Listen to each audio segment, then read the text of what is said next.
नमस्कार दर्शकों, मैं हूं नाविका कुमार और आप जुड़ रहे हैं मेरे साथ उस शो पर जिसका नाम है सवाल पब्लिक का। प्रधानमंत्री नरेंद्र मोदी ने आज लव जिहाद के जरिए आतंकवाद के मुद्दे पर एक बहुत बड़ी बहस छेड़ दी। आज ही रिलीज हुई फिल्म द केरल स्टोरी के बहाने उन्होंने कांग्रेस पर इस आतंकी साजिश के साथ खड़े होने का आरोप भी लगा दिया।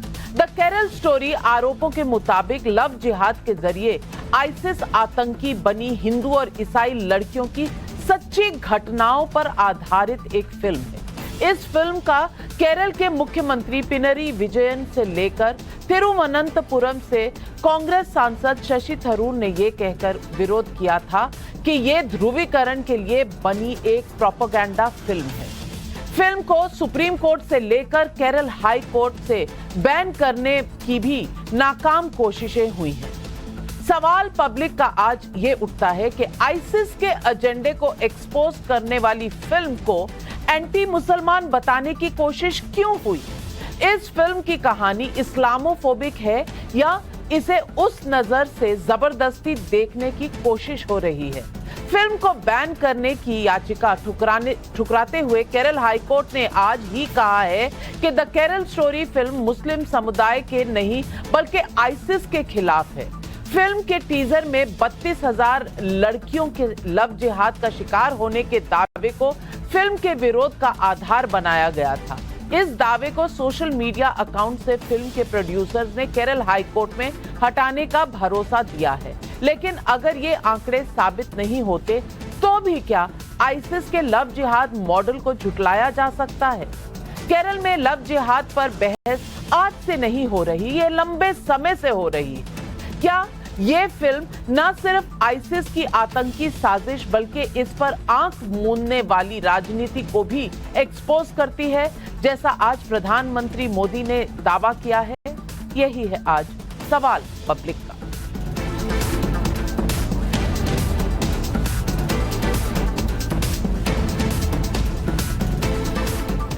द केरल स्टोरी फिल्म में आईसिस के लव जिहाद का शिकार होने वाली कैरेक्टर का नाम शालिनी उन्नी कृष्णन है। दावे के मुताबिक शालिनी का कैरेक्टर निमिषा से फातिमा ईसा बनी लड़की की असली कहानी पर आधारित है। निमिषा उन 4 गैर मुस्लिम लड़कियों में से थी जो आईसिस आतंकी बनकर 2016 से 18 के बीच कन्वर्ट होकर अफगानिस्तान पहुंची थी। अभी चारों अफगानिस्तान की जेल में कैद। लेकिन इस फिल्म की रिलीज को जब राजनीतिक विरोध और अदालतों में याचिकाएं डालकर नहीं रोका जा सका तो आज क्या हुआ, इसकी 3 तस्वीरें मैं आपको दिखाना चाहती हूं। केरल के कोच्चि में यूथ कांग्रेस ने विरोध किया। कोच्चि में ही मुस्लिम संगठनों ने विरोध प्रदर्शन किया। पीवीआर सिनेमा कोच्चि में कुछ जगहों पर फिल्म की स्क्रीनिंग कैंसिल कर चुका है। उधर एसडीपीआई ने चेन्नई में प्रदर्शन कर दिया, जिसके बाद तमिलनाडु के डीजीपी को सुरक्षा बढ़ाने के निर्देश देने पड़े। आपको ये भी याद होगा कि पिछले साल द कश्मीर फाइल फिल्म आई थी और इस फिल्म को भी प्रोपेगेंडा फिल्म बताया गया था। सवाल है कि जिहाद के नाम पर समाज में आग लगाने की अगर कोशिशें हुई हैं तो उन पर बनी फिल्म को नॉट आवर स्टोरी कह रहे क्या झुटलाने की कोशिश की जाती है? क्या ये वोट बैंक की मजबूरी है?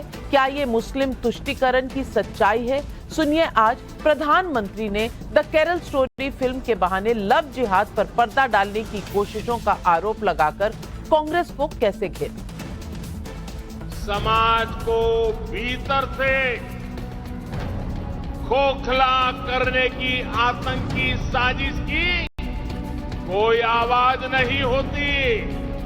ऐसी ही आतंकी साजिश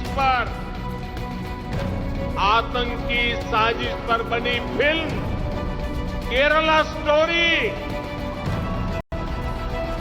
ये केरला स्टोरी की इन दिनों काफी चर्चा है कि कांग्रेस आज समाज को तहस नहस करने वाली इस आतंकी प्रवृत्ति के साथ खड़ी हुई नजर आ रही है।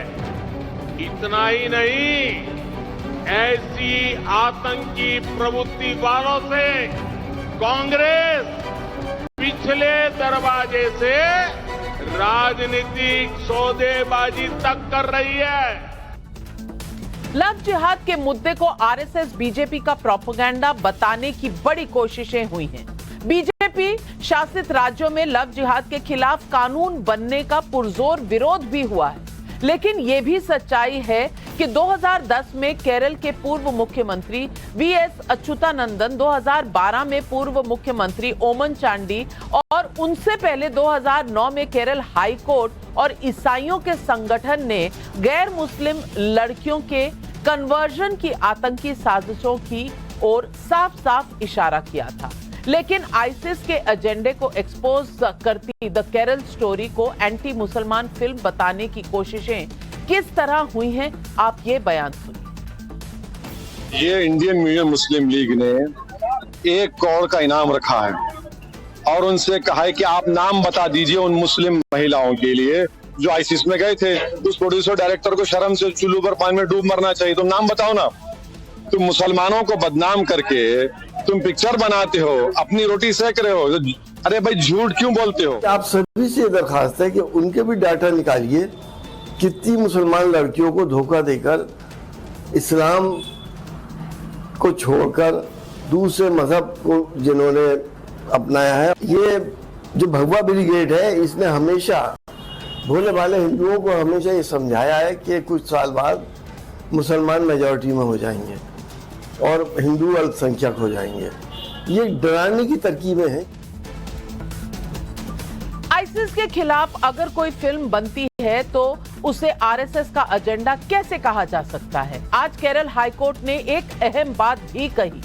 ऐसी कई फिल्में हैं जिनमें हिंदू सन्यासी को स्मगलर या रेपिस्ट दिखाया गया है, कुछ नहीं होता, कोई विरोध नहीं करता। ऐसी कई हिंदी और मलयालम फिल्में बनी हैं। सवाल है कि आईसिस पर पर्देदारी की कोशिश क्यों हो रही है? भारत में आईसिस रिक्रूटमेंट के खुरासान मॉडल का खुलासा 2013 में खुफिया एजेंसियों ने किया था।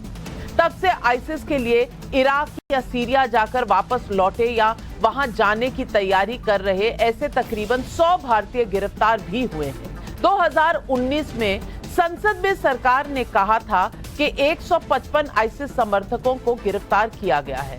अमेरिकी विदेश विभाग की रिपोर्ट के मुताबिक भी नवंबर 2020 तक 66 भारतीय आईसिस आतंकी बन गए थे। खुफिया एजेंसियों के मुताबिक आईसिस के लिए रिक्रूट होने वाले भारतीयों में 90% दक्षिण भारत से आते हैं। ये सारे फैक्ट्स बताते हैं कि आईसिस की गतिविधियों को नजरअंदाज नहीं किया जा सकता। तो आज इस मुद्दे पर पब्लिक सवाल उठा रही है। पब्लिक का सवाल नंबर 1, द केरल स्टोरी के बहाने कांग्रेस पर प्रधानमंत्री मोदी का प्रहार क्या आतंक को कवर फायर देने वाली राजनीति को बेनकाब करता है? सवाल नंबर 2, क्या लव जिहाद पर भारत में पहले से छिड़ी बहस में आज प्रधानमंत्री मोदी का बयान बड़ी लकीर खींच रहा है? सवाल नंबर 3, क्या आईसिस के लव जिहाद पर आधारित फिल्म को मुस्लिम विरोधी बताना वोट बैंक की राजनीति है और देश की सुरक्षा से खिलवाड़ है? यही है आज पब्लिक के सवाल और इन सवालों के जवाब देने के लिए हमारे साथ जुड़ रहे हैं सुधांशु त्रिवेदी जी, सांसद है, बीजेपी की वरिष्ठ प्रवक्ता है, राहुल ईश्वर जी राजनीतिक विशेषज्ञ हैं, सायरा शाह हलीम सीपीएम की लीडर है, लोकेश जिंदल कांग्रेस लीडर हैं, नासिर अब्दुल्ला एक्टर हमारे साथ जुड़ रहे हैं। लेकिन मेरा पहला सवाल जाता है असीम वकार साहब से, एआईएमआईएम के प्रवक्ता हैं। असीम वकार साहब, मैं आपसे सवाल सिर्फ एक सिंपल पूछना चाहती हूं। किसी फिल्म में अगर यह बताया जाता है कि वो कुछ घटनाओं पर आधारित है, उस पर फिल्म बनना, एक टेररिज्म पर फिल्म बनना और उस तरह से बताना कि किस तरह लड़कियों को रिक्रूट किया जा सकता है, जो कई कहानियां सामने आ चुकी हैं, इसको एंटी मुस्लिम बनाकर उसको कंडेम करना कहां तक सही है? क्योंकि आप लोग तो कहते हैं फ्रीडम ऑफ स्पीच तो बीजेपी ने बंद की है, तो ऐसी कौन सी इकोसिस्टम है जो इस क्रिएटिव एक्सप्रेशन को बंद करवाना चाहती है, जिस तरह केरल स्टोरी में दिखाया गया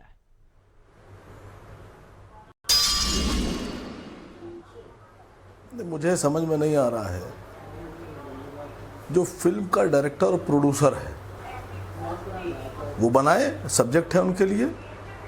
इससे पहले बहुत सी फिल्में बनी हैं, कई तरह की फिल्में बनी हैं, आतंकवादियों पर बनी हैं, कश्मीर के आतंकवादियों पर बनी है, ISIS पे बनी है, वो टाइगर जिंदा है, अफगानिस्तान पे बनी है, कई तरह की फिल्में बनी हैं, नॉर्थ ईस्ट के आतंकवादियों पर बनी है, टेंगो चार्ली बनी है, और कई फिल्में बनी हैं। बनाए फिल्म, क्या दिक्कत है? मैं समझता हूँ कि जो फिल्म होती है उसको बनाने दीजिए, कोई परेशानी की बात नहीं है। एक फिल्म है, उसको फिल्म की तरह लेना चाहिए। आप लोग इसका प्रचार क्यों कर रहे हैं मुझे समझ में नहीं आ रहा है। लोग इसका विरोध क्यों कर रहे हैं ये भी समझ में नहीं आ रहा है। अब मसला ये है कि फिल्म में हिंदू मुसलमान ले आए तो आंकड़ा कहाँ से लाए, वो डायरेक्टर साहब से पूछा जाना चाहिए, प्रोड्यूसर साहब से पूछा जाना चाहिए। इसका जैसे मैं बताऊं आपसे, कुलदीप सेंगर पे जब फिल्म बनेगी तो कुलदीप सेंगर ने बलात्कार किया, जिसका किया वो भी कुलदीप सेंगर के ही धर्म के लड़की थी। आशाराम बापू ने बलात्कार किया तो जिसका बलात्कार आशाराम बापू ने किया वो आशाराम बापू के धर्म की लड़की थी। चिन्मयानंद ने जिसका बलात्कार किया वो भी उन्हीं के धर्म की लड़की थी। नित्यानंद स्वामी ने वो जो कैलासा बना के भाग गए यहाँ से, उन्होंने जिसका बलात्कार किया वो भी उन्हीं के धर्म की लड़की थी।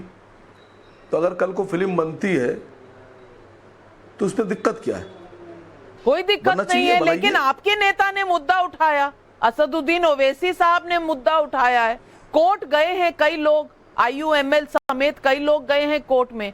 मैं तो आपसे सवाल पूछ रही हूं कि इसको धर्म के चश्मे से क्यों देखा जा रहा है, गलत है या नहीं है? मैं तो आपसे सवाल खाली इतना पूछूंगा कि कल को अगर, देखिए, कोई भी चीज स्थायी नहीं होती है सियासत में। जिन लोगों ने 600, 700, 100 साल हुकूमत की, उनके पूर्वज कहाँ चले गए, भीख मांग रहे हैं, कब्रों में दफन हो गए। जिनको लगता था कि अब इनका सूरज डूबेगा नहीं, एकदम से उनका सूरज डूब गया। मैं आपसे पूछ रहा हूं कि जो 700 साल हुकूमत करके गए उनका भी नहीं रहा। कल को अगर बीजेपी की सरकार पलटती है तो आप जमाने के सामने अपनी मानसिकता को कैसे रखिएगा?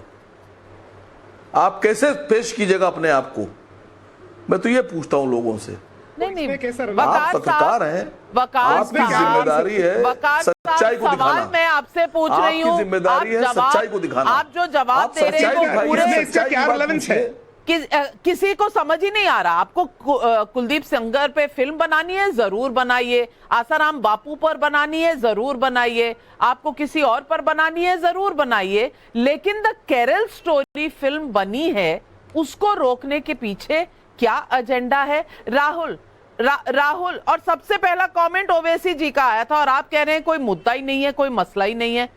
राहुल ईश्वर जी, कोई मुद्दा नहीं है इन्हें? नाविका जी, 3 सबमिशंस। एक, केरला में कई ऐसी तरह का फोर्स कन्वर्शंस हुआ है। निमिषा फातिमा, सोनिया सेबेस्टियन, मरियम, रफेल जैसे 4 लड़कियां केरल से ISIS ज्वाइन किया है। एक डॉक्यूमेंटेड एम्पिरिकल फैक्ट है जो हम डिनाई नहीं कर सकते। दूसरा पॉइंट, हाँ 32,000 एक डिबेटेबल नंबर है, आप उस पर डिबेट कीजिए, आप उसका कड़ी कंडम कीजिए या डिबेट कीजिए या क्वेश्चन कीजिए। अभी केरला स्टोरीज का एडवोकेट ने हाईकोर्ट में लिया है कि 32,000 का टीजर वापस लेगा, तो एक डिबेटेबल नंबर है। तीसरा वाला, फोर्स कन्वर्शन हमेशा एक प्रॉब्लम रहा है। महात्मा गांधी का बेटा हरिलाल अब्दुल्ला गांधी को भी फोर्सफुली कन्वर्ट किया है और हरिलाल ने वापस भी आया। तो फोर्सफुल कन्वर्शन ये इस्लामिज्म वाला एक स्ट्रैंड का प्रॉब्लम है, जो एक बहुत बड़ा मसला है जो हमें डील कर देना चाहिए। फोर्स कन्वर्शन सभी धर्मों के खिलाफ है, कॉन्स्टिट्यूशन के खिलाफ है। हर एक धर्म में, मेरे धर्म में भी हार्टलाइनेस होगा, नरसिंहानंद जैसे कई हार्टलाइनेस होगा। हमें हार्टलाइनेस को एकजुट होकर ओपोज कर देना चाहिए, इस्लामिज्म को ओपोज कर देना चाहिए, ये फोर्स्ड कन्वर्शंस को ओपोज कर देना चाहिए, वो यूनाइटेड होकर ओपोज कर देना चाहिए। सिर्फ एक शब्द और, इस्लामिक रेडिकलिज्म को इस्लामोफोबिया के बिना हम ओपोज कर सकते हैं। इसलिए भारत से सिर्फ 100 या 200 लोग गया, बेल्जियम से करीब करीब 400 पीपल गया। बेल्जियम का पॉपुलेशन 1.5 करोड़ है। ये हमारा भारत का विजय है और हमारा इंडियन मुस्लिम्स का भी विजय है, मगर कई पीपल गया है, ये हम डिनाई नहीं कर सकते। आप इसको आपका आईज क्लोज मत कीजिए। मैं आपसे सीधा सवाल पूछती हूं, क्या आपको लगता है कि यह फिल्म इस्लामोफोबिया दर्शाती है, और अगर ऐसा लगता है तो क्यों लगता है? आतंक का तो कोई धर्म नहीं होता। देखिए, नहीं देखिए, जिस भारत में हम रहते हैं, इस भारत में आज भी ऑनर किलिंग होती है। क्यों होती है? हिंदू धर्म में एक जाति का लड़का दूसरी जाति की लड़की, दोनों हिंदू हैं, जातियां फर्क हैं। एक जाति का लड़का और दूसरी जाति की लड़की अगर शादी कर ले या मोहब्बत कर ले तो ऑनर किलिंग हो जाती है। हम इस मुल्क में रहते हैं। ISIS की बात आपने की, मैं बहुत शुरू से जब ISIS नहीं तो उस पर अगर फिल्म बनेगी, अगर ऑनर किलिंग पर फिल्म बनेगी तो उसको कोई रोकता तो नहीं है। सर, ऑनर किलिंग टेररिज्म को कैंसिल करेगा क्या? ऑनर किलिंग टेररिज्म को कैंसिल करेगा? मेरी बात तो होने दीजिए। देखिए, ISIS ऑनर किलिंग भी गलत है, और ये दिखाता है कि सोच कुछ लोगों की खराब है। लेकिन जब आप आईसिस आतंकियों को भारत से जाने वाली फिल्म, अरे भाई मुझे बात तो पूरी कर लेने दीजिए। नहीं, आप बात कर रहे हैं, पर सवाल तो पूछ रही हूं आपसे। ISIS पे सुन लीजिए, सुनिए पहले। ISIS आपने कहा, आप अगर मुझे बिठा लीजिएगा और जो मैं बोल दूंगा तो आपकी हिम्मत नहीं चलाएं। मैं खुल के बोल रहा हूं। ISIS, अबू बकर बगदादी, ये जो नाम आपको दे रहा हूं, ये ज्वाइंट वेंचर है मोसाद का और CIA का। इसका मुसलमानों से कोई ताल्लुक नहीं। हमारा नेशनल मीडिया को शोभा नहीं देते। देश में कॉन्स्पिरेसी थियरीज है सर। चलिए, बगदादी अब CIA और मोसाद, इस पर कोई फिल्म नहीं बननी चाहिए। नासिर अब्दुल्ला जी, मैं कह रहा हूं, ये कॉन्स्पिरेसी थ्योरी बताई जा रही है, ऑनर किलिंग की बात बताई जा रही है। सवाल मेरा नासिर अब्दुल्ला जी सिर्फ लिमिटेड है कि अगर ऐसी फिल्म बन रही है तो पहले सुप्रीम कोर्ट, फिर केरला हाई कोर्ट चैलेंज की जाती है और बोला जाता है, उसके बावजूद जब कोर्ट उसको कोई बैन नहीं करते तो प्रोटेस्ट होते हैं। क्या ये फ्रीडम ऑफ स्पीच के सपोर्टर हैं जो ये बोल रहे हैं? मेरी बात ही नहीं आने दे रही हैं आप। मैं आऊंगी, आप बोल चुके हैं असीम बकार साहब, बाकी लोग भी पैनल पर हैं, मैं आती हूँ। अरे बात तो सुन लीजिए, अरे बात तो सुनिए। मेरा नंबर है, नहीं अभी अब मेरा नंबर है असीम साहब, मैं बोलता हूँ फिर आप बोलिएगा, नो प्रॉब्लम। मैं भी जरा मूड में हूँ, जरा मुझे भी ज़रा एक्सप्रेस करने दीजिए। लेकिन एक बात कहनी थी कि मेरे ऑटो रिक्शा ड्राइवर ने मुझसे कहा था कि सर आपको मैंने देखा है, आपको बोलने नहीं देते लोग, तो मुझे उम्मीद है कि थोड़ा सा बोलने देंगे, जैसे भाई साहब भी कह रहे हैं। मुझे फिल्म के रिलीज से, फिल्म के कंटेंट से, जो भी सब्जेक्ट है उससे मुझे कोई आपत्ति नहीं है, नो प्रॉब्लम भाई। जो है और सच्ची बात है कि ऐसा होता आया है, और सिर्फ भारत में नहीं, इंग्लैंड में हुआ है। खासतौर पे मुस्लिम औरतों को वहां से अगवा कराया गया है टू गो एंड फाइट। तो ये सारी बातें मुझे मालूम है, और ये कड़वा सच है।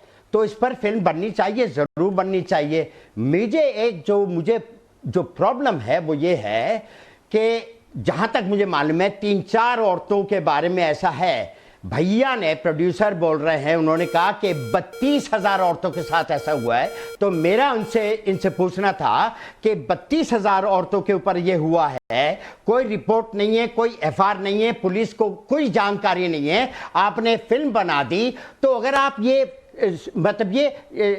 एक्चुअली सच पे फिल्म बना रहे हैं तो फिर झूठ क्यों बोल रहे हैं? तो इन्होंने थोड़ा सा वापस ले लिया है, लेकिन इस वजह से इस्लामिक जो मतलब ये धर्म है और उनके लोग हैं, उन पर ज्यादा शक आएगा और उनसे ज्यादा घृणा होगी। मैं ये पूछ रहा हूं कि आपने 31,997 लोग, औरतें ज्यादा क्यों बताई हैं? क्यों किया है ऐसा? ये जवाब न प्रोड्यूसर ने दिया है, न डायरेक्टर ने दिया। चलिए तो ये अब मुझे सवाल, लग रहा है ये कि सवाल ये प्रोड्यूसर विपुल शाह हमारे शो पर जब जुड़ेंगे हम उनसे जरूर पूछेंगे, लेकिन सुधांशु त्रिवेदी जी हमारे साथ जुड़ रहे हैं और सुधांशु, मैं सुन चुका हूं नसीर अब्दुल्ला साहब, मैं आपकी बात सुन गई, समझ गई, और मैं ये सवाल दोबारा पूछूंगी प्रोड्यूसर साहब से, मैं दोबारा पूछूंगी, उम्मीद करूंगी कि वो कोई जवाब देंगे। लेकिन इस वक्त ये तो सच है कि उन्होंने 32,000 वाला जो नंबर है उसको सोशल मीडिया से, टीजर से हटाने की बात कही है। लेकिन मुद्दा क्या है? मुद्दा है जिनको freedom of speech, freedom of expression की चिंता रहती है, वो द केरल स्टोरी जैसी फिल्म को दबाना चाहते हैं। ऐसा क्यों चाहते हैं सुधांशु त्रिवेदी जी? और जब कोर्ट बैन करने से मना कर देती है तो भी कांग्रेस पार्टी प्रोटेस्ट करती है, डराती है लोगों को, फिल्म की स्क्रीनिंग नहीं होने देती। ये लोग कहते हैं कि डेमोक्रेसी मर रही है, फ्रीडम ऑफ स्पीच नहीं है। आज ये लोग उसके खिलाफ कैसे हो गए?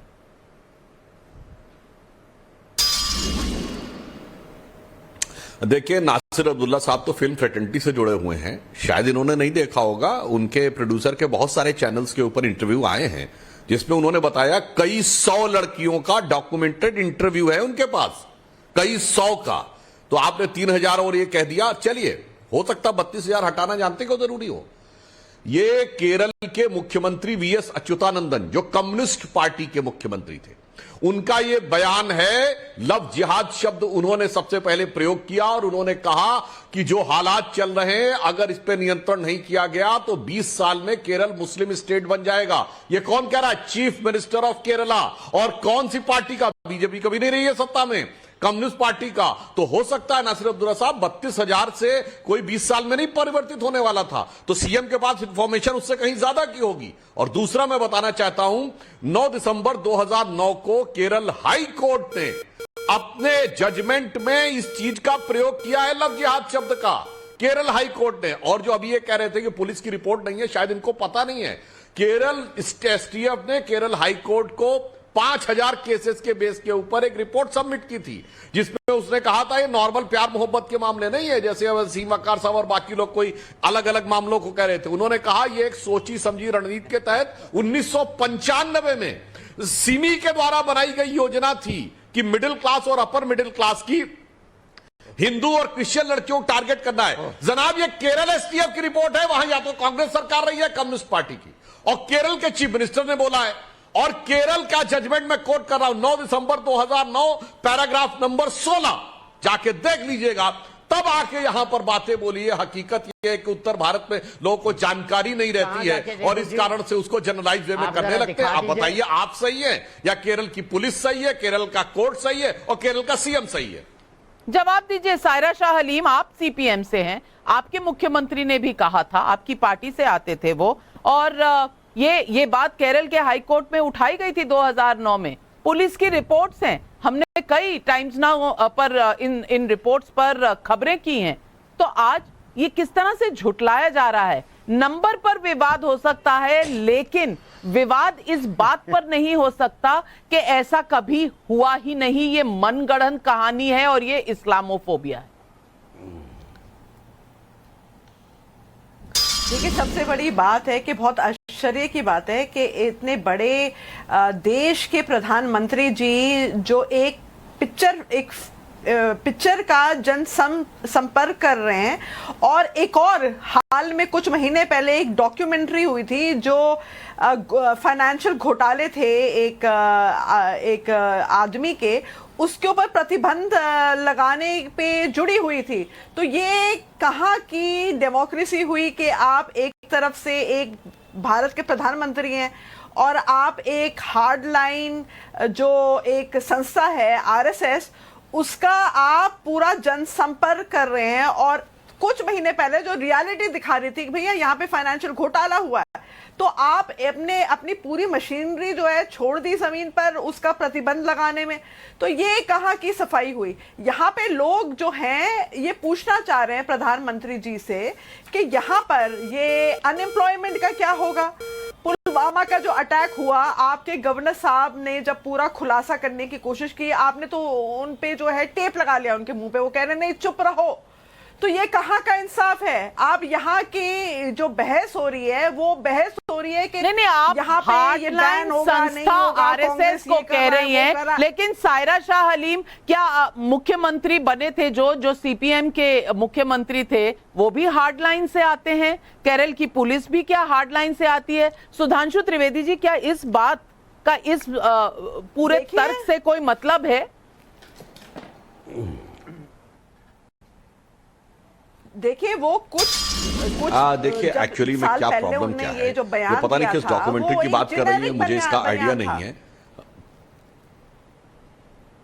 हिंडनबर्ग रिपोर्ट, जेनेरिक जेनेरिक बयान था कि 20 साल में ये इस्लामिक स्टेट बन जाएगा, ये भी जेनेरिक। अब सुन लीजिए, हाँ, अब कौन सी डॉक्यूमेंट्री किसने बनाई थी, किस डॉक्यूमेंट्री पे प्रतिबंध लगा, कौन से स्कैम पे कौन सी डॉक्यूमेंट्री, नाम बताइए, कौन से कौन से मीडिया हाउस? डॉक्यूमेंट्री नहीं है भाई, वो रिपोर्ट है, वो रिपोर्ट है। आप डॉक्यूमेंट्री कह रही है, डॉक्यूमेंट्री नहीं थी मैडम, आपको ये भी नहीं ध्यान कर रही है सायरा शाह हलीम जी। आप डिबेट को भटका रही हैं। ये यहाँ फिल्म की क्रिएटिव फ्रीडम पर बात चल रही है। मैं आपका फेडर डाउन कर रही है। सुधांशु जी जवाब दे दूं जी। देखिए, मुझे लगता है कि इनको ध्यान ही नहीं है। वो बीबीसी की डॉक्यूमेंट्री 2002 के ऊपर थी, ये पता नहीं कहां से डॉक्यूमेंट्री जो है वो स्कैम के ऊपर बोलने लगती है। ये बहुत बड़ी समस्या है। और मैं कहना चाहता हूं जेनरिक स्टेटमेंट बिल्कुल सही है। ओमन चांडी ने भी बोला था जेनरिक स्टेटमेंट। और आर पिनारी विजयन जो आज कम्युनिस्ट पार्टी के मुख्यमंत्री हैं केरल के, इन्होंने भी वीएस अच्युतानंदन के स्टेटमेंट का समर्थन किया था, जबकि कम्युनिस्ट पार्टी के अंदरूनी राजनीति पे ये उनके अगेंस्ट में माने जाते थे। अरे भाई, किस चीज की आप बात करें? अच्छा चलिए, आप पूछिए, क्या बात पूछना चाहती हैं आप? बीबीसी डॉक्यूमेंट्री जो गुजरात दंगों की जो है बहुत ही घिनौनी जो हुआ घटना हुई, जो दंगे अभी तो आप स्कैम की डॉक्यूमेंट्री कर रही थी, कौन से स्कैम की डॉक्यूमेंट्री बता रही थी? तो ऐसा सायरा शाह हलीम जी, माफ कीजिएगा पर आप कंफ्यूज हैं आज। कभी आप हिंडनबर्ग डॉक्यूमेंट्री कहती हैं, कभी आप बीबीसी डॉक्यूमेंट्री कहती हैं। आप पहले तय कर लीजिए आपका सवाल क्या है। मैं आपको समय जरूर दूंगी, पहले आप तय कर लीजिए, आपका सवाल क्या है, और सुधांशु जी का जवाब सुन लीजिए प्लीज। बीच में मत बोले, ऑडियो में प्रॉब्लम आती है। हिंडनबर्ग रिपोर्ट, देखिए, इन्होंने जो बात जेनरिक स्टेटमेंट की कही, मैं बिल्कुल वीएस अच्युतानंदन यह शब्द प्रयोग करते हैं कि 20 साल में केरल मुस्लिम स्टेट बन जाएगा, जेनरिक स्टेटमेंट है। वीएस अच्युतानंदन लव जिहाद कहते हैं, जेनरिक स्टेटमेंट है। कोर्ट अपनी प्रोसीडिंग में यह शब्द प्रयोग करता है, रोमियो जिहाद और लव जिहाद, यह जेनरिक स्टेटमेंट है। अरे सुनिए भाई, ओमन चंडी बोलते हैं वो जेनरिक। अरे बहुत हो गया डिस्टर्बेंस, आप बार बार बीच में करती चली जा रही हैं। पता नहीं, आपको यह भी नहीं पता कौन सी डॉक्यूमेंट्री और कौन सा क्या, और कंटिन्यूअस बीच में बोल रही, सिर्फ डिस्टर्ब करने के लिए। आपने अपने टर्न पे बोलिए। अब सुनिए, इतना ही नहीं, एके एंटोनी साहब कांग्रेस के सबसे सीनियर नेता हैं केरल के, मेरे ख्याल से उनसे ज्यादा सीनियर कोई नहीं है। 2014 की कांग्रेस की डिफीट के बाद जो कमेटी गठित हुई उसके चेयरमैन थे, अपनी फाइंडिंग्स में लिखते हैं कि कांग्रेस मुस्लिम समुदाय की पार्टी के रूप में इंक्लाइंड दिखाई पड़ी, ये हार का प्रमुख कारण था। ये भी जेनरिक स्टेटमेंट था। मुझे समझ में नहीं आता आपके इतने बड़े बड़े नेताओं के जेनरिक स्टेटमेंट आपको समझ में क्यों नहीं आते। और नाविका जी, मैं दर्शकों को एक चीज याद दिलाना चाहता हूं, उत्तर भारत में लोगों को नहीं पता होगा, केरल की राजनीति का जानते कैसा उपयोग किया गया था? इससे घटिया उदाहरण नहीं हो सकता है तुष्टीकरण का। 16 मार्च 2006 को केरल की असेंबली का एक विशेष सत्र बुलाया जाता है। किसके लिए? कि 1998 के कोयंबटूर बम ब्लास्ट के आरोपी अब्दुल नजर मदनी, जो कि तमिलनाडु की जेल में, उसको छोड़ दिया जाए। और 117 के 117 विधायक, सारे कम्युनिस्ट, सारे कांग्रेसी, सब के सब उसके समर्थन में प्रस्ताव पारित करते हैं कि एक आतंकवाद के आरोपी को छोड़ दिया जाए। ये उत्तर भारत में लोगों को पता नहीं था। यह है विभत्स चेहरा आपकी सांप्रदायिक राजनीति का। इसीलिए वीएस अच्युतानंदन, ओमन चांडी, पिनारी विजयन और एके एंटोनी सब बोल रहे हैं, मगर यहां जो कान में रुई लगाए बैठे हैं, उन्हें अपनी पार्टी के नेताओं के शब्द नहीं सुनाई पड़ रहे। उसके लिए हम क्या करें, चाहे लोकेश जी हो या सायरा शाह हलीम जी हो? लोकेश जी जवाब दीजिए। लोकेश जी, जो लोग freedom of speech, freedom of expression की बात कर रहे हैं, वही प्रधानमंत्री को आपको आईना दिखाना पड़ता है कि आप आतंकियों का साथ देंगे, और ये आपका कैरेक्टर रहा है। चाहे वो इंस्पेक्टर शर्मा की मौत हो जब आंसू आ गए थे बाटला हाउस एनकाउंटर में, या फिर द केरला स्टोरी की बात हो, दोनों केसेस में क्या तुष्टीकरण की राजनीति आपको इस कदर झुका देती है कि आप आतंकियों के सपोर्टर बन जाते हैं? नमस्कार नाविका जी। नाविका जी, हमारा संविधान कुछ मर्यादाओं के तहत हमें संवैधानिक हक देता है किसी भी प्रकार का व्यवसाय करने के लिए, लेकिन फिर भी नारकोटिक्स और साइकोट्रोपिक ड्रग्स बैंड हैं क्योंकि इनसे समाज का स्वास्थ्य खराब होता है। उसी प्रकार इस तरह की जो मूवीज हैं, लिटरेचर है, कश्मीर फाइल्स, केरला स्टोरी, ये समाज का मानसिक स्वास्थ्य खराब करती है, समाज के अंदर एक हेट्रेड पैदा करती है, समाज के अंदर एक बायस पैदा करती है, प्रेजुडिस पैदा करती है, जो समाज के लिए हानिकारक है। इस वक्त सरकार से अपेक्षित होता है कि वे जन कल्याण में, समाज हितकारिणी के तहत इन ऐसी मूवीज के ऊपर जिसे कमर्शियलाइज किया जाता है, कुछ लोग इनसे केवल और केवल पैसा कमाना चाहते हैं, लेकिन इससे समाज में जो प्रभाव पड़ता है इसकी उन्हें कतई भी चिंता नहीं होती। और दूसरी बात, लव जिहाद की बात की, मैं 2009 का एक किस्सा याद दिला दूं। हिंदू जन जागृति समिति ने कर्नाटका हाई कोर्ट में एक याचिका दायर की थी कि 30,000 लव जिहाद के तहत हिंदू औरतों को मुसलमान बनाया गया, जिसके बाद में एक पुलिस इंक्वायरी की गई और इंक्वायरी के रिपोर्ट के तहत कर्नाटका हाई कोर्ट ने लव जिहाद को खारिज कर दिया। ऐसा कुछ है ही नहीं। यह फाइंड किया गया था कि जो हिंदू औरतें गई वे अपने बॉयफ्रेंड के साथ भाग गई जो दूसरी कास्ट के थे। कुछ इंसिडेंट्स थे जहां पर, एक मिनट सर, कुछ इंसिडेंट्स थे जहां पर गैर दूसरे मजहब के लड़के थे, लेकिन ऐसा कोई जो क्लेम था 30,000 लव जिहाद का, ये सही नहीं था। ये 2009 कर्नाटका हाईकोर्ट तो केरला हाईकोर्ट को ना माना जाए, कर्नाटका हाईकोर्ट को माना जाए। सुधांशु त्रिवेदी जवाब दीजिए। लोकेश जिंदल जी कह रहे हैं समाज में खराबी हो जाएगी इसलिए ये फिल्म ना दिखाइए, लेकिन बीबीसी डॉक्यूमेंट्री जरूर दिखाइए, खोल के स्क्रीनिंग कीजिए, वो समाज के लिए अच्छा है। परजानिया से लेकर बीबीसी की डॉक्यूमेंट्री तक समाज में सौहार्द बढ़ाती है। अब डॉक्यूमेंट्री से हम मूवीज को कंपेयर करेंगे सुधांशु जी? नहीं, परजानिया तो मूवी थी। नहीं, आप मुझे परजानिया तो मूवी थी ना। नहीं, आप मुझे एक बात बताएं, क्या हम सत्य को सांप्रदायिक सौहार्द बढ़ाती थी और मूवी और जो फिक्शन है उसको हम डॉक्यूमेंट्री से रिलेट करेंगे? आप चाहते हैं कि सीबीएफसी जो है सेंसर बोर्ड, वो डॉक्यूमेंट्रीज पे काम करे और मूवीज को हम डॉक्यूमेंट्रीज की तरह ट्रीट करें। अब हम अपना सोर्स ऑफ इंफॉर्मेशन क्या मूवीज से लेंगे सर?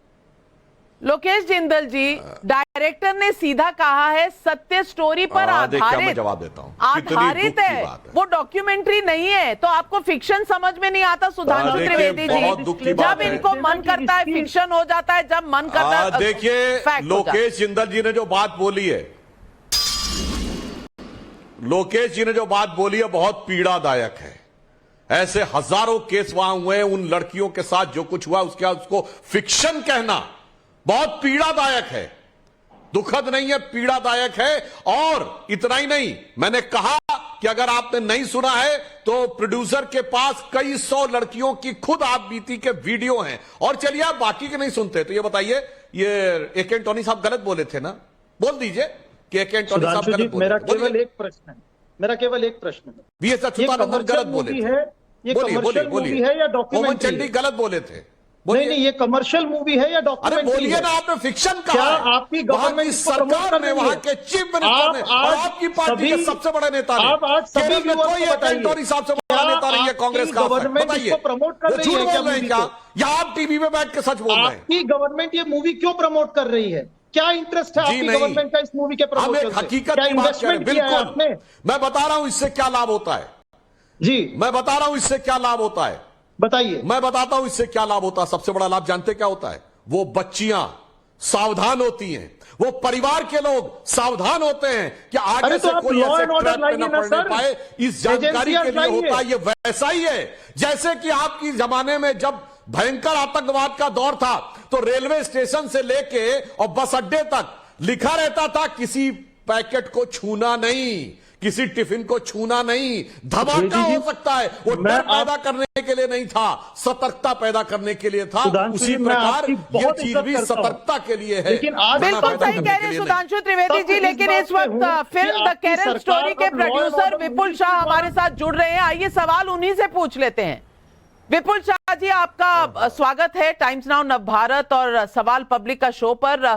काफी विरोध के बाद आपकी ये फिल्म द केरल स्टोरी आज रिलीज हुई, आपको इसके लिए बहुत बहुत बधाई। लेकिन केरल स्टोरी को लेकर जो 32,000 लड़कियों का जो फिगर है, आपने सफाई तो दी है कि आंकड़ा अनुमान के आधार पर लिखा था, पर आपको नहीं लगता कि इससे फिल्म की क्रेडिबिलिटी पर कुछ असर पड़ा है? हमने कभी भी जब हमने इसके बारे में बात की, हमने बहुत क्लियरली बताया है कि हमारे पास ये 32,000 का आंकड़ा कहां से आया, इसके रिलेटेड डॉक्यूमेंट्स हैं।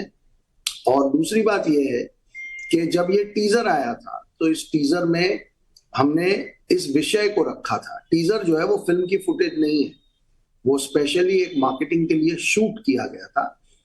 तो उसमें उस सब्जेक्ट का स्केल और उसकी गहराई को समझाने के लिए हमने ये 32,000 के फिगर की बात की थी। हालांकि उसके बाद आप देखेंगे तो ट्रेलर के अंदर हम फिल्म की बात कर रहे हैं, और फिल्म जो है वो उन 3 लड़कियों की कहानी है। उन 3 लड़कियों की इस कहानी के जरिए हम इन हजारों लड़कियों की जो कहानी है उसे लोगों तक पहुंचाने की कोशिश कर रहे हैं।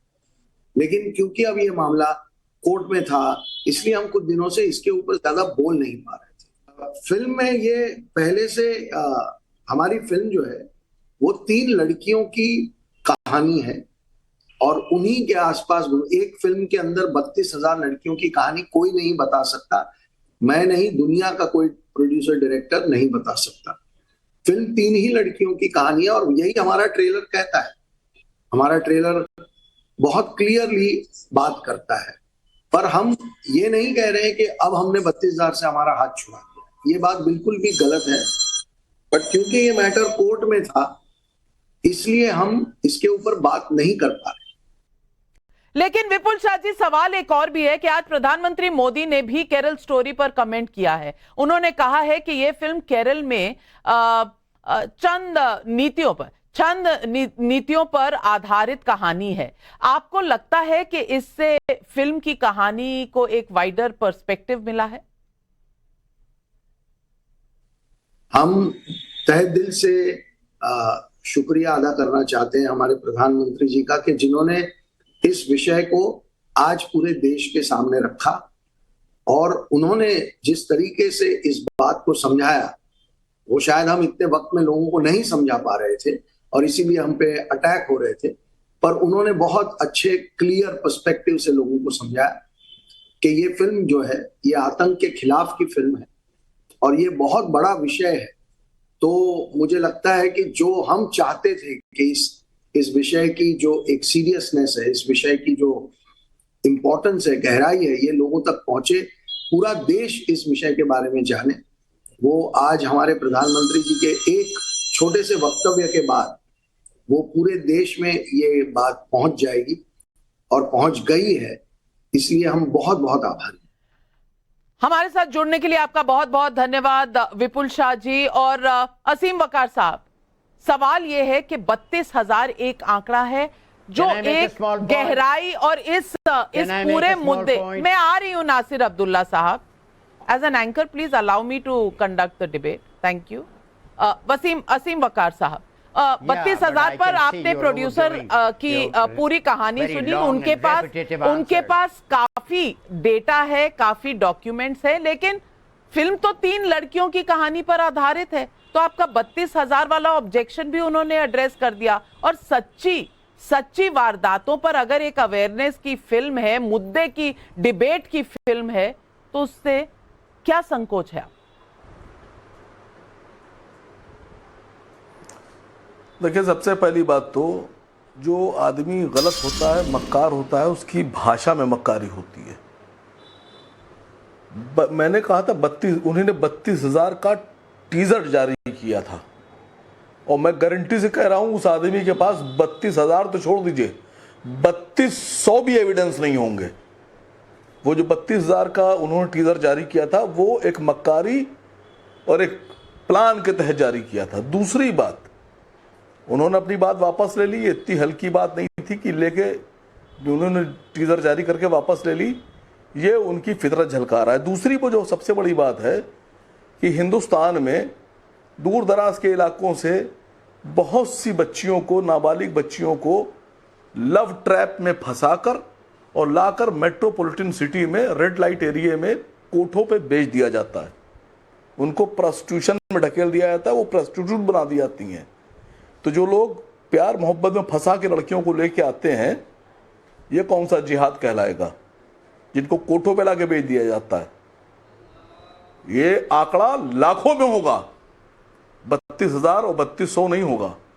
चलिए सुधांशु त्रिवेदी जी इसका जवाब दीजिए। हालांकि इस मुद्दे पर भी कई फिल्में बनी है। सुधांशु जी जवाब दीजिए जो सवाल असीम वकार साहब पूछ रहे हैं।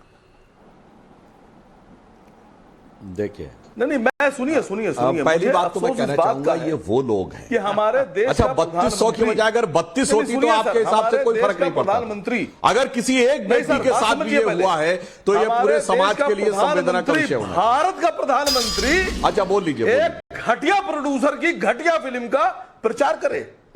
नहीं सर, ये देश, भारत जैसे महान देश का प्रधानमंत्री एक झूठे प्रोड्यूसर की फिल्म का प्रचार करे। अगर ये इतनी घटिया फिल्म है, असीम वकार साहब तो हैदराबाद के सांसद और आपके पार्टी के चीफ इसके बारे में क्यों बात कर रहे हैं? इस पर भी चर्चा होनी चाहिए। लेकिन आप सुधांशु त्रिवेदी जी आप जवाब दीजिए असीम वकार साहब। देखिए अब समस्या क्या है, इनके मुंह से घटिया इसलिए निकल रहा है कि घटियापन उजागर होता चला जा रहा है। आज इनके सामने समस्या ये आ गई है। ये संख्या की बात वही करते हैं ना जो बालाकोट की बात कह रहे थे, 300 मरे थे।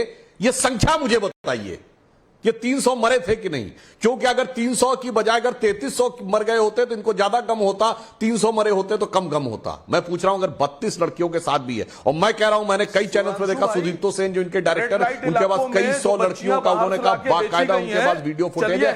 और मैं आपको एक बात कहना चाहता हूं, असीम वकार साहब एक मिनट बात सुनिए। असीम वकार साहब बात सुनिए। प्रधानमंत्री जी से गुजारिश, असीम वकार साहब मेरी बात सुनिए। प्रधानमंत्री जी से असीम वकार साहब आप अपने समय में अरे बात सुनिए। असीम वकार साहब आप अपने समय में बोलिए। आप सबके ऊपर बोलेंगे तो दर्शक कुछ नहीं सुन पाएंगे। मेरी आपसे गुजारिश है कि अपने समय में बोलिए। सुधांशु जी को सुन लीजिए, फिर आपको जो कहना होगा कहिएगा। सुधांशु जी हमारे साथ चलेंगे। अब मैं बताना चाहता हूं, ये जो आप कर रहे हैं ना, जनरलाइज करने की कोशिश कर रहे हैं, उसके ऊपर दर्जनों फिल्में बनी हैं।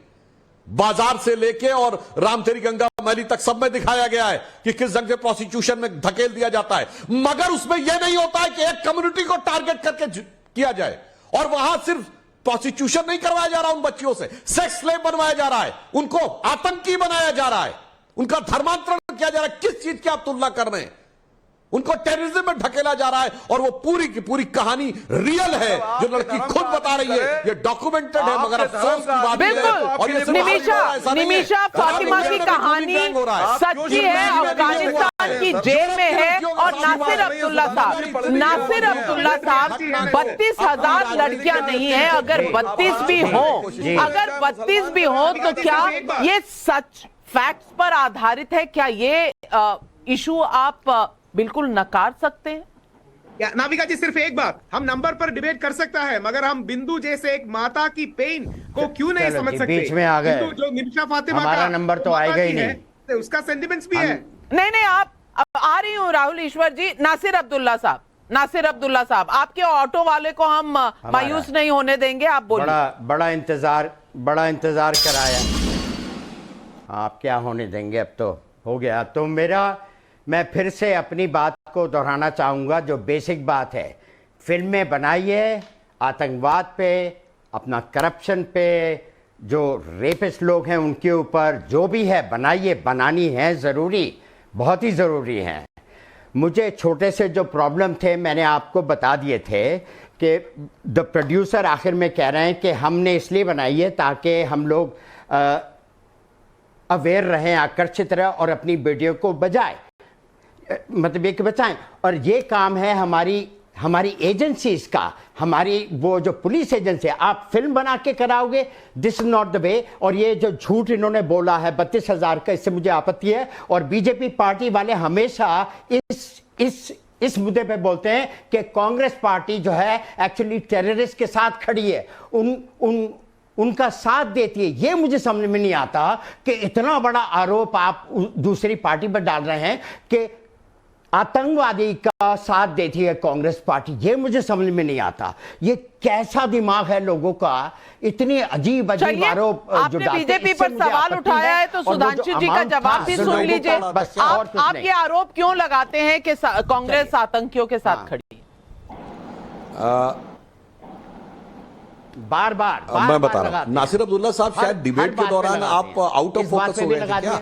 मैंने तो केरल का बोला, 16 मार्च 2006 को आतंकवाद के आरोपी व्यक्ति को जेल से छोड़ने के लिए केरल की विधानसभा ने प्रस्ताव पारित किया 117 के 117 विधायकों ने। और मैं बताता हूं, सच क्यों मैं कहता हूं, सुनिए, क्योंकि कांग्रेस वो पार्टी है जिसको हाफिज में साहब दिखता है, उसामा में जी दिखता है, इशरत में बेटी दिखती है, बुरहान वानी में भटका नौजवान दिखता है, याकूब मेनन में जुडिशियल किलिंग दिखती है, जाकिर नायक में शांति का मसीहा दिखता है, और भारत की सेना के अध्यक्ष में सड़क छाप गुंडा दिखता है। यह आपको दिखाई नहीं पड़ता, तब आप कहते हैं मुझे समझ में नहीं आ रहा। मान्यवर, 1 दर्जन उदाहरण मैंने आपको गिना दिए।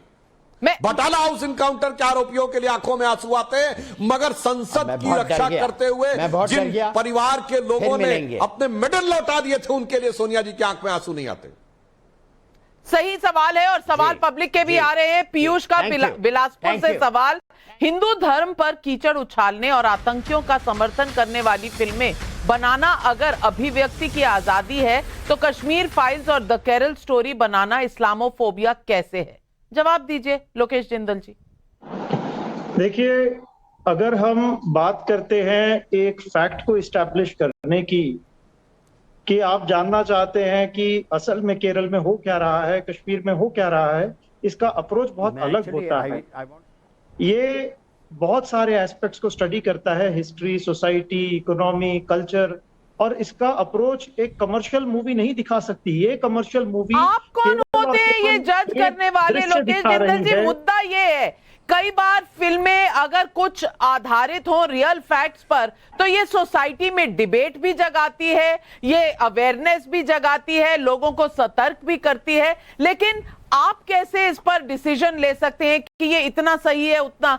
Because her film, her commercial film कुछ हद तक ड्रामेटाइज करती है, फिक्शनलाइज करती है, तो वो पूरी सच्चाई पर तो आधारित नहीं हो सकती। लेकिन सवाल एक और भी है, राजकुमार गौतम का जयपुर से सवाल, अगर विपक्षी पार्टियां लव जिहाद को धर्म से जोड़ने को गलत कह रही हैं, तो ज्यादातर लव जिहाद के मामले एक धर्म से ही क्यों होते हैं? यह भी वाजिब सवाल है। जवाब दीजिए असीम वकार साहब।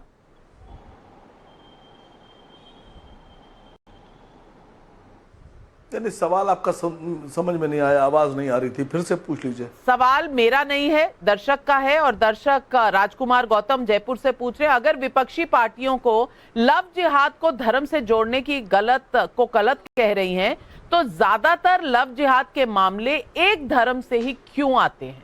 क्या मैं आंसर दे सकता हूँ नाविका जी?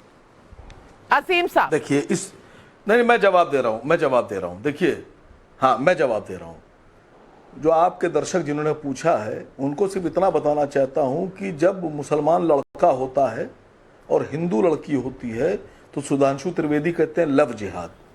लेकिन जब लड़की मुसलमान होती है और लड़का हिंदू होता है, तो सुधांशु त्रिवेदी कहते हैं घर वापसी। यानी आप करें तो घर वापसी, और अगर हमारे लोगों ने करा तो लव जिहाद। ये फर्क है सर। आपके न जाने कितने लीडर्स इस तरह की बातें करते फिर रहे हैं, न जाने कितने लीडर। एक सुनील सिंह नाम का एक नेता हुआ करता था जवाब दे रहे सुधांशु जी, और राहुल ईश्वर के पास भी जाऊंगी। पार्टी में है सुधांशु जी, जवाब दे रहे हैं। आजकल समाजवादी पार्टी में सुनिए, लंबा लेक्चर का समय नहीं है, सुनिए, 30 सेकंड सुधांशु जी जवाब दे रहे हैं। एक लाइन नहीं, अब बात निकल आई तो सुन लीजिए, बात निकल आई तो सुन लीजिए।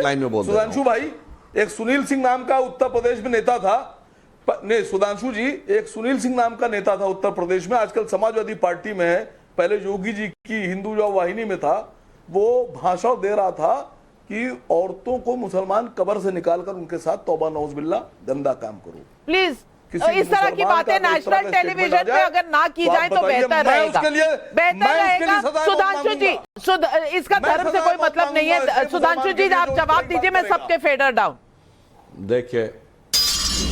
देखिए ये मनगढ़ंत बातें खुद अपने मुंह से बोल रहे हैं, समाजवादी पार्टी में है और क्या चस्पा करने की कोशिश कर रहे हैं, मगर मैं एक फैक्ट बोल रहा हूं।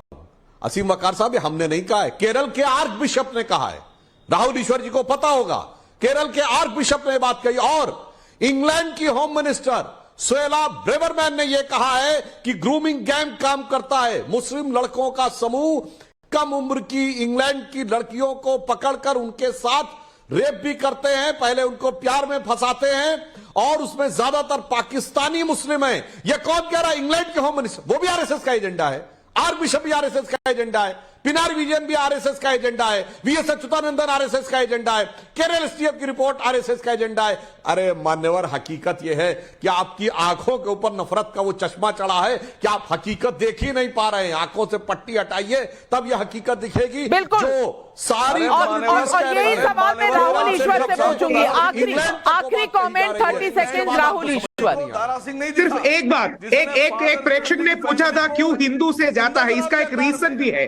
हम हिंदुओं को एक स्पिरिचुअल एजुकेशन नहीं मिलता, जैसे मुसलमानों या ईसाइयों को संडे और फ्राइडे है, हम हिंदुओं के लिए स्पिरिचुअल एजुकेशन। असीम साहब सुनिए, तो असीम साहब सुनिए, आप ज्यादा से ज्यादा बोल गया, आप तो सुनिए।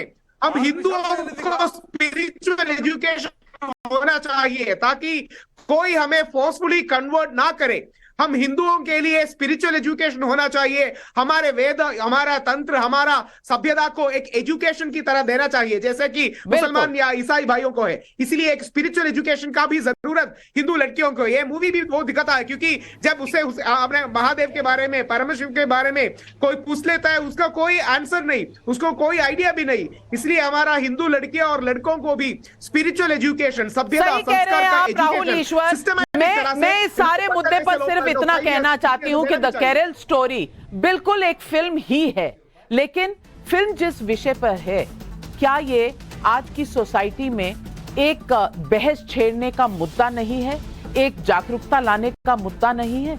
मैं नहीं कहती। आप आयशा जो गई थी अपनी दोस्त के साथ, जो आज अफगानिस्तान की जेल में है, निमिशा फातिमा, मैं आयशा की कहानी आपके सामने रखती हूं, जो उसने अपना बयान दिया था, क्योंकि ये सच है, ये फिल्म नहीं है। सुनिए आयशा का ये बयान। I'm Sonia Sebastian. My husband's name is Rashid Abdullah. I have one daughter. Her name is. And I came to Khorasan in 2016. I had accompanied my husband, and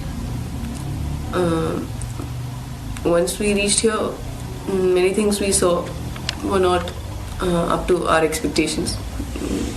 We came here expecting an Islamic life, to live under Islamic law, but many things were not up to our expectations, be it the salah in the masjid and different things.